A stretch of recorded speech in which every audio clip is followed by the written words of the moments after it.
Okay, so this time we focus on the pay-per-click or PPC advertising, no? The advanced pay-per-click advertising represent a sophisticated approach to digital marketing that goes beyond the basic of setting up and managing ad campaigns. Now, in this realm, advertisers leverage advanced strategies to maximize the effectiveness of their PPC efforts.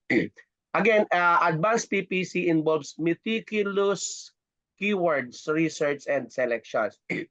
Advertisers aim to identify highly relevant and targeted keywords that align with their business goal. And this goes beyond basic keyword matching to include negative keywords and long tail variation, allowing for a more precise and efficient targeting of the intended audience. Additionally, advanced PPC professionals utilize keywords match types strategically to control the specificity of their ad targeting. And to give us more details about the topic, let us all welcome our presenter.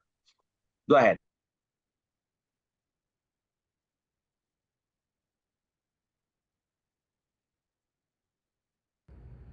Digital marketing is being widely employed to efficiently and effectively market products or services to achieve increased sales and generate higher revenues. It allows businesses to effectively communicate desired content to their consumers. Good morning. I'm Melvin Hakotina, and I'm tasked to discuss to you the topic on advanced pay-per-click advertising or PPC. Internet marketing means performing marketing activities such as advertising with the use of the web portal in order to make direct sales. Pay-per-click advertising is one of the most effective features of internet marketing. PPC is considered as an effective tool of advertising as it helps in turning traffic towards online portal. In order to make display of advertisements, search engine is utilized. Effective analysis of website is required before starting PPC advertising. Pay-per-click is an online advertising model in which an advertiser pays a publisher every time an advertisement link is clicked on. Alternatively, PPC is known as the cost per click model or the CPC. The pay-per-click model is offered primarily by search engines such as Google and social networks such as Facebook, Twitter or X, Instagram or TikTok. Google Ads, Facebook Ads, and Twitter Ads are the most popular platforms for PPC advertising. In a pay-per-click agreement, advertiser only pays for qualifying clicks to the destination site based on a prearranged per-click rate. Popular PPC advertising options include per-click advertising networks, search engines, and affiliate programs. So, more payment is generated with that increase in the total number of clicks. So, the more clicks, mas malaking chance na ma-monetize. So, with that, mas maraming kita. So, more clicks, more income. The different major services providers for PPC includes Google AdWords, MSN Ad Center, Yahoo Search Marketing, PineWatt, AskJeeves, and Teoma. So how does a PPC exactly advertisement works? When you advertise on the radio, TV, or billboard, it costs money to have your advertisement there instead of someone else. It's the same idea with online advertising and pay-per-click advertisement. So you have to pay in order for your advertisement to display instead of another companies. The pay-per-click model is primarily based on keywords. For example, in search engines, online ads, also known as sponsored links, only appear when someone searches a keyword related to the product or service being advertised. Therefore, companies that rely on pay-per-click advertising models research and analyze the keywords most applicable to their products or services.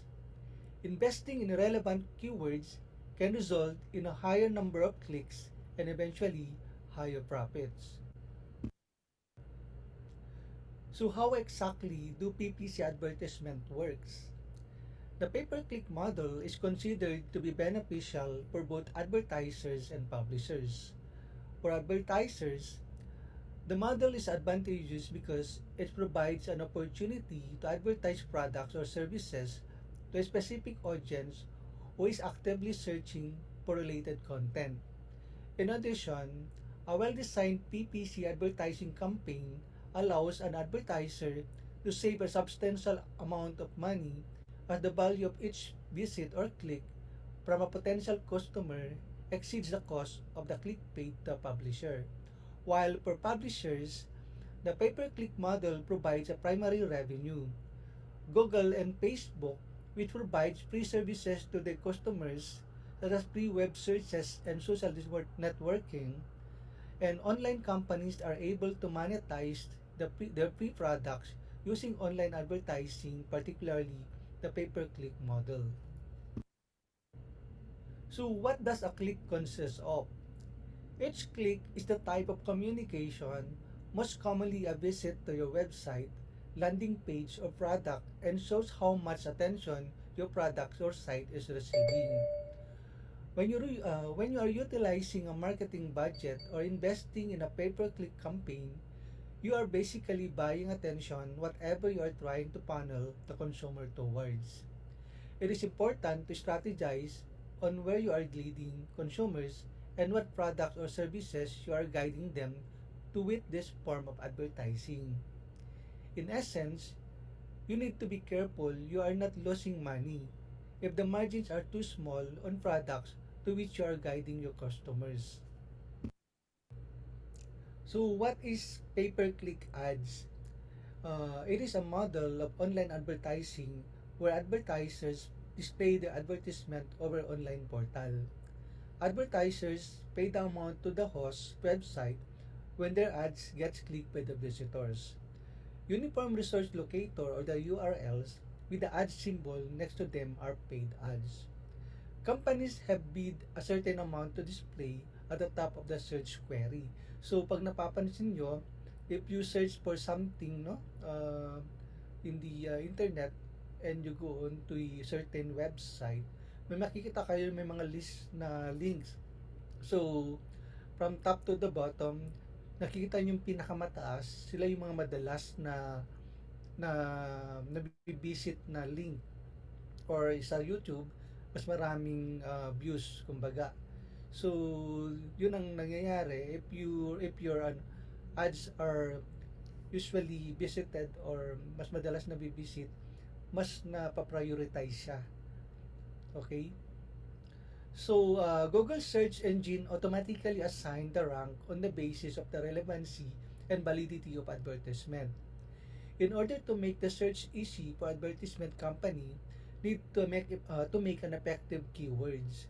So, as with the use of the keywords, the ads get an effective rank and get searched easily. So, yun nga yung sabi ko, pag mas madalas na nasa-search or nakiklik yung link, mas napaprioritize siya, and then napapunta siya dun sa upper list dun sa search, no?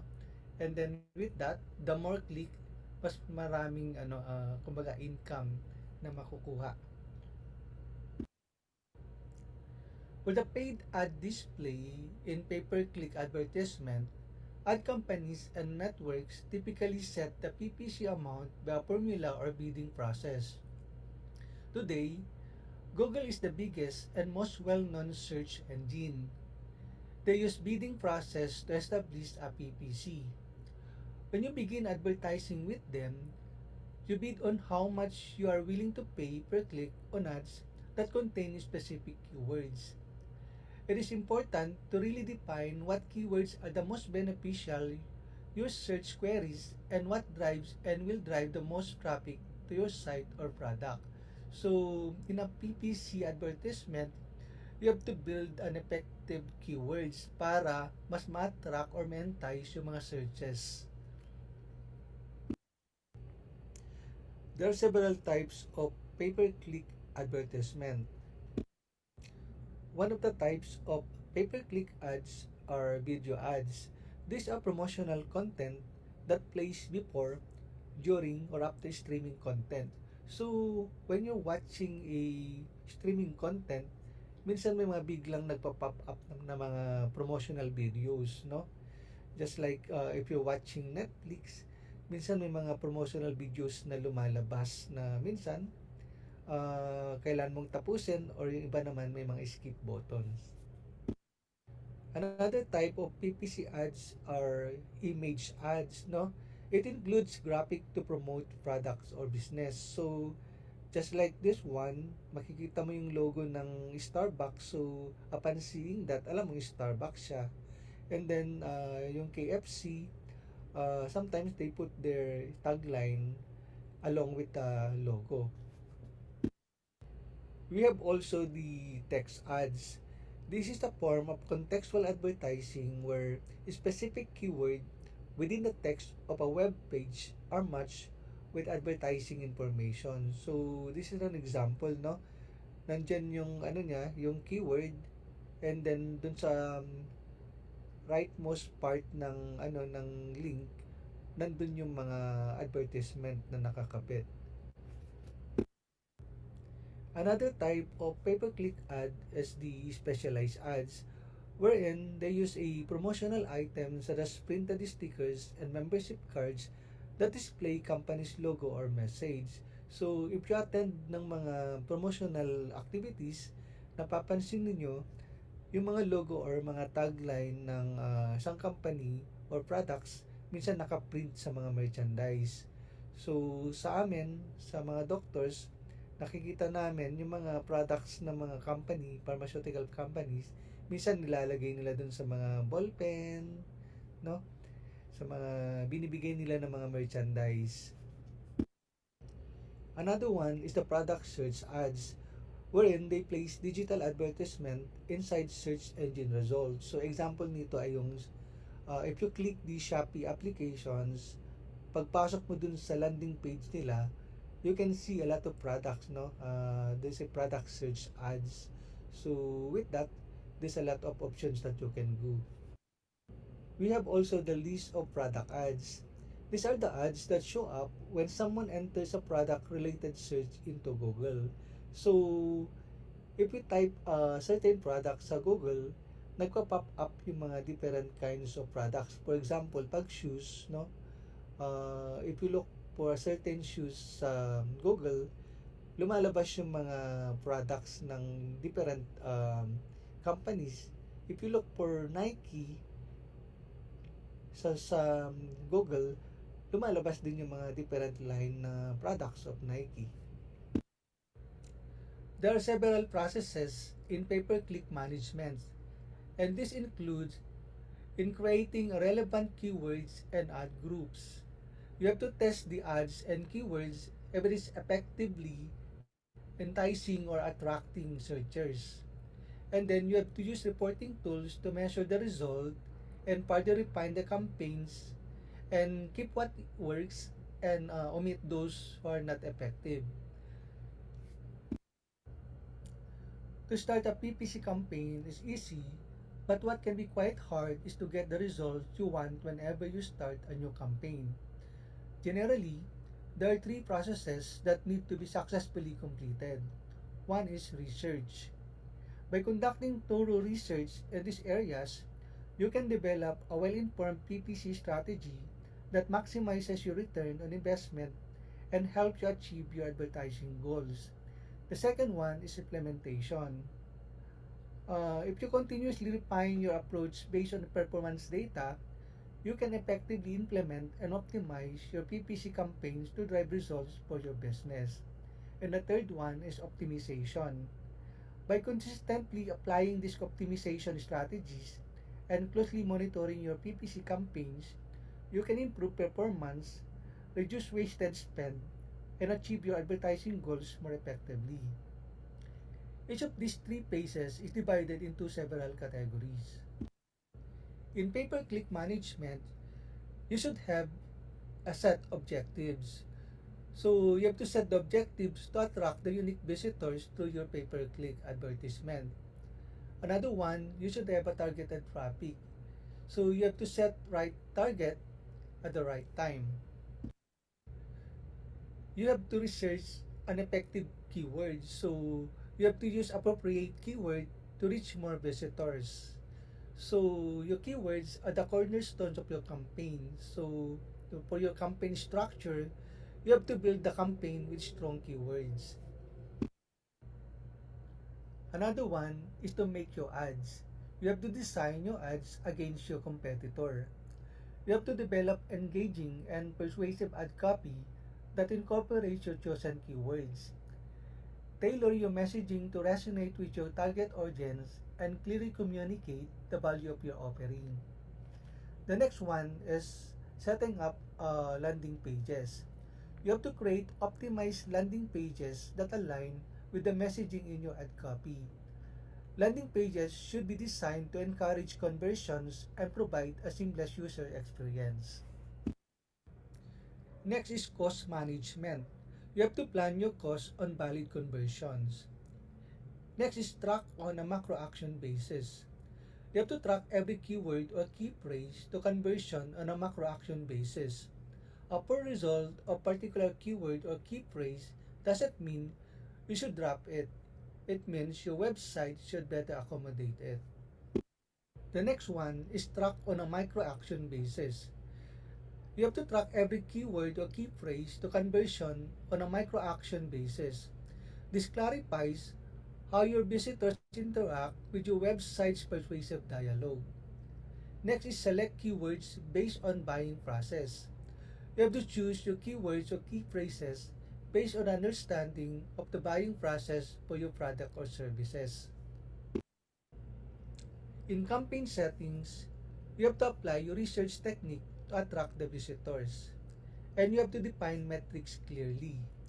You have to calculate return on investment correctly. Divide the amount of you spend per keyword or key phrase by your gross margin, that is, your gross profit minus the cost of goods sold, on products or services both from the keyword or key phrase.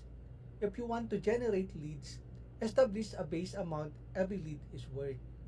Divide the amount you spend per keyword or key phrase by your value per lead. You have to go broad. Focus on those keywords or key phrases with the greatest return of investment before those with the most traffic or gross sales. And you have to engage visitors in persuasive dialogue.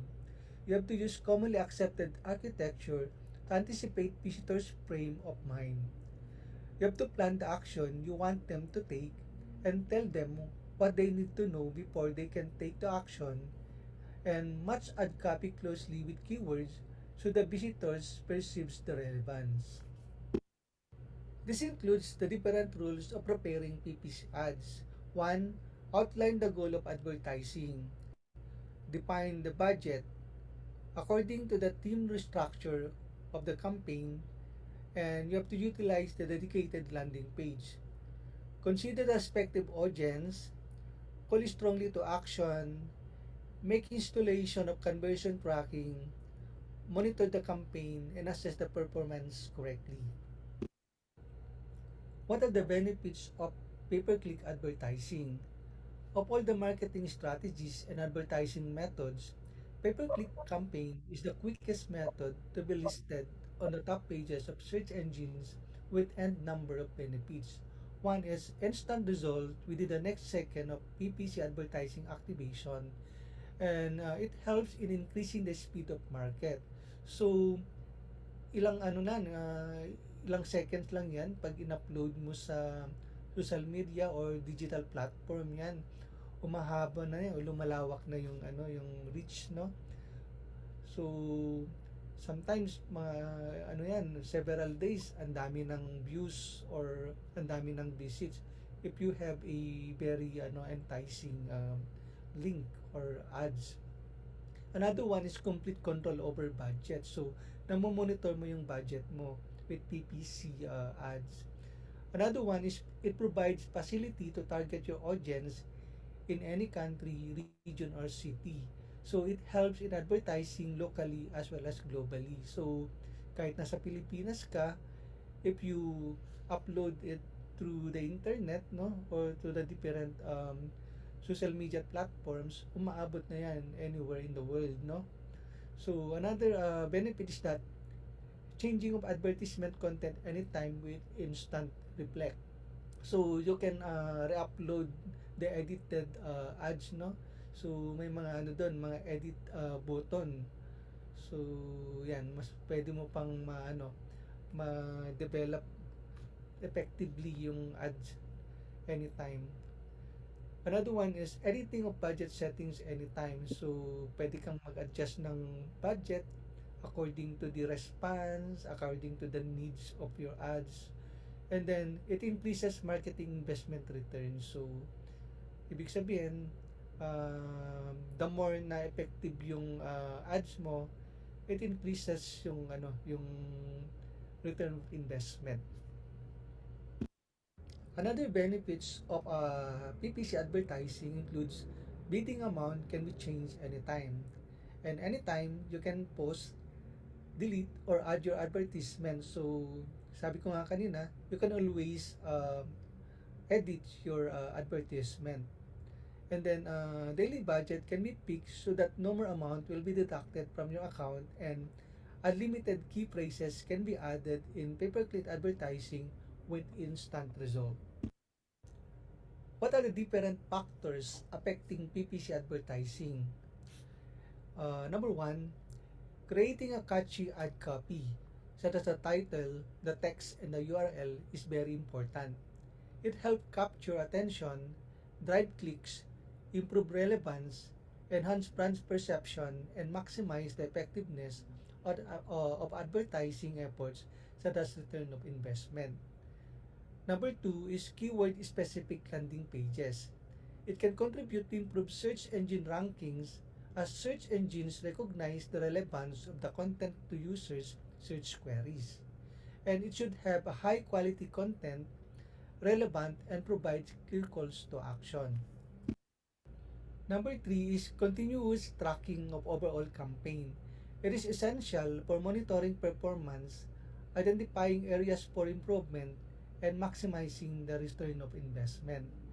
And help in making informed decisions to optimize your campaigns, improve performance, and achieve advertising goals. Pay-per-click advertising can be suited for the following options. 1. Product purchase through online, form completion such as sign up, white paper or research pack reports or ebook download, event registration, and service inquiries. There are two types of pay-per-click models. Commonly, pay-per-click advertising rates are determined using the flat rate model and the bid-based model. In flat rate model, advertiser pays a publisher a fixed fee for each click. The publishers generally keep a list of different pay-per-click rates that apply to different areas of their website. And note that the publishers are generally open to negotiations regarding the price. A publisher is very likely to lower the fixed price if an advertiser offers a long-term or high-value contract. While in bid-based model, each advertiser makes a bid with a maximum amount of money they are willing to pay for an advertising spot. Then, a publisher undertakes an auction using automated tools, and an auction is run whenever a visitor triggers the ad spot. You have to note that the winner of an auction is generally determined by the rank, not the total amount of money offered. The rank considered both the amount of money offered and the quality of the content offered by an advertiser. Thus, the relevance of the content is as important as the bid. In pay-per-click ads, you have to consider the consumer persona. So, you have to understand exactly who you are marketing is critical. So, there are features in AdWords and Facebook ads that allow you to target certain segments of the population. You can select by the most common demographics such as gender and age, and You can also target by zip code and interest. Another thing that you can consider with pay-per-click advertisement is click frauds. Click frauds occurs in pay-per-click online advertising when a person, automated script, or computer program imitates a legitimate user of a web browser clicking on an ad for the purpose of generating an improper charge per click. So ito yung mga clickbaits, no? Ito yung may mga they are designed to make readers want to click on a hyperlink, especially when the link leads to a content of dubious value or interest. Ito yung para mga scammer na para lang maka-generate ng maraming clicks, no? Na wala namang katuturan yung mga content, yung mga link na yon, no? And then what are the types of click frauds, no? It includes basic clicker cheat, proxy clicker cheat, multiple computer clicker cheat, software clicker cheat, paid clicker cheat, click rings cheat, visitor cheat, spam cheat, click to rate cheat, no? Ang dami pala. Okay? So, what are the different strategies so that you can prevent click fraud? One, you have to monitor your campaigns. You have to limit your advertisement to specific countries. You have to know where your advertisements are displayed and have a different bid price for content targeted sites. Target high value sites and monitor result with a web analytics tool, and you have to use click tracks. So may mga click tracks pala. In summary, PPC or pay-per-click is one of the most commonly used and effective form of digital marketing. Understanding what keywords you need to compete for is critical to your content creation strategy. Understanding just how much you are willing to spend to attract clicks of certain customer is very important. Planning out what the customer profile is for your product is also necessary. Having all aligned will help you to reach the right people at the right time and then skillfully guide them to your website or product page to make a purchase. And that ends my report. Thank you for listening.